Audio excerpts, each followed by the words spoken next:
This story tells about the courage of an artist to face despair and madness, illness and mourning, the courage to survive and express his personality in one of the most iconic styles in art history, to find eventually his salvation. This is the story of Edvard Munch.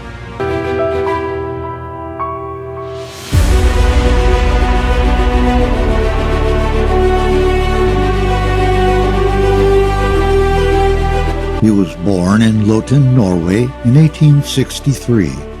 His youth was devastated by a number of terrific events. The death of his mother when he was only 5 years old.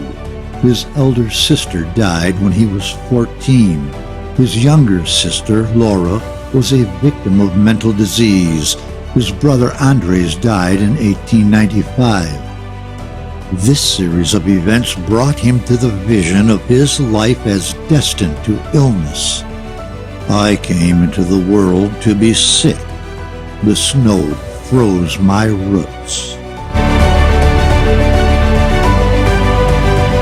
Sigmund Freud in these years is working on hysteria, discovering its roots in the sexuality. Whilst Munch is facing his inner demons, Freud is facing the reactions of the scientific community. The emptiness that formed around me, the insinuations that reached me, made me understand that opinions on the role of sexuality in the etiology of neurosis could not be expected to be accepted in the same way as revelations of another kind. I realized that I would be one of those who have disturbed the sleeps of the world.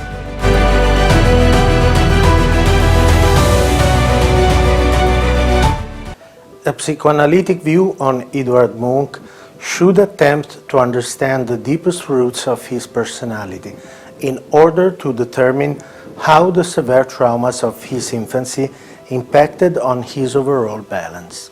My hypothesis about these deep layers of Munch's unconscious starts from the formation of his sexual identity. The natural discovery of love and attraction that every human being lives in the infancy, in the case of Munch as a boy with his mother, has been tragically interrupted by her death when Edvard was only 5.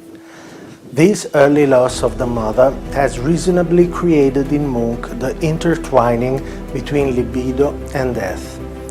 But even more despair will hit his life.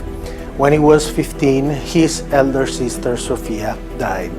This has been a further trauma hitting his libido and his trust in love, because it is reasonable that his sister took the place of the mother in the unconscious of the young Edvard as substitute of the primary female figure. In The Sick Child, painted in 1885, Munch tried to elaborate the trauma for his sister's death.